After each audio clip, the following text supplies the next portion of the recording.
L'Italie vient de franchir la barre des 17 000 morts, mais le nombre de malades en soins intensifs et l'augmentation des contagions diminuent. Les autorités appellent à la plus grande prudence et au respect des règles de confinement. Les Italiens doivent rester chez eux jusqu'à mardi prochain et l'activité économique est réduite au maximum aux secteurs essentiels comme l'agriculture, la production pharmaceutique et la production énergétique. Les restrictions de circulation ont été levées aujourd'hui à Wuhan, mais les habitants ne vont pas pour autant reprendre une vie normale, car les autorités locales conseillent encore de rester chez soi. Certaines usines ont pu réouvrir, mais la température des passants est prise quand ils changent de quartier. Ils doivent également donner leur code santé quand ils vont dans un centre commercial.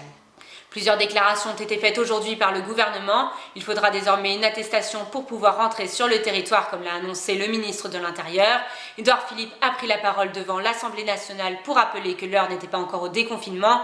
Et puis Emmanuel Macron s'exprimera devant les Français demain soir pour faire un point sur l'évolution de l'épidémie en France. Les États-Unis ont enregistré hier près de 2000 morts en 24 heures. C'est le bilan le plus lourd depuis le début de l'épidémie. L'État de New York reste le plus touché avec 5500 morts et 140 000 cas. Le nombre de cas en Espagne était à la baisse depuis plusieurs jours, mais il est remonté ces dernières 48 heures. Le 2 avril, on en comptait 637. Aujourd'hui, on en dénombre 757. Face à cette situation, l'État envisage le port du masque obligatoire dès qu'on sort de chez soi.